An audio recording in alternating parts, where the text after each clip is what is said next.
প্রতিদিন রাতে ঘুমানোর আগে 6টি আমল করতে ভুলবেন না। 1, কালিমা পড়ে ঘুমালে যদি কেউ মারা যায় তাহলে তার মৃত্যু হবে শহীদী মৃত্যু। 2, দুরূদ শরীফ পড়ে ঘুমালে মৃত্যুর পর দুরূদ হবে সুপারিশকারক। 3, ঘুমের দোয়া পড়ে ঘুমালে সারা রাত ইবাদতের সওয়াব পাওয়া যাবে। 4, আয়াতুল কুরসি পড়ে ঘুমালে ফেরেশতারা সারা রাত পাহারা দিবে। 5, 21 বার বিসমিল্লাহির রহমানির রহিম পড়ে ঘুমালে প্রতিটি নিঃশ্বাসের জন্য নেকি লেখা হবে। 6, আস্তাগফিরুল্লাহ আল্লাযী লা ইলাহা ইল্লা হুয়াল কাইয়্যুম আতুবু ইলাইহি 3 বার পড়ে ঘুমালে সকালে নিষ্পাপ হয়ে ঘুম থেকে উঠবে। সবাই এই আমলগুলো করে ঘুমাবো ইনশাআল্লাহ।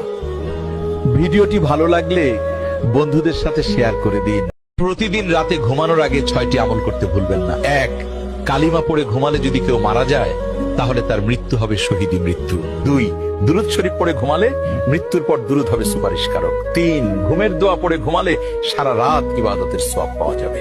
4, আয়াতুল কুরসি পড়ে ঘুমালে ফেরেশতারা সারা রাত পাহারা দিবে। 5, 21 বার বিসমিল্লাহির রহমানির রহিম পড়ে ঘুমালে প্রতিটি নিঃশ্বাসের জন্য নেকি লেখা হবে। 6, আস্তাগফিরুল্লাহ আল্লাযী লা ইলাহা ইল্লা হুয়াল কাইয়্যুম আতুবু ইলাইহি 3 বার পড়ে ঘুমালে সকালে নিষ্পাপ হয়ে ঘুম থেকে উঠবে। সবাই এই আমলগুলো করে ঘুমাবো ইনশাআল্লাহ।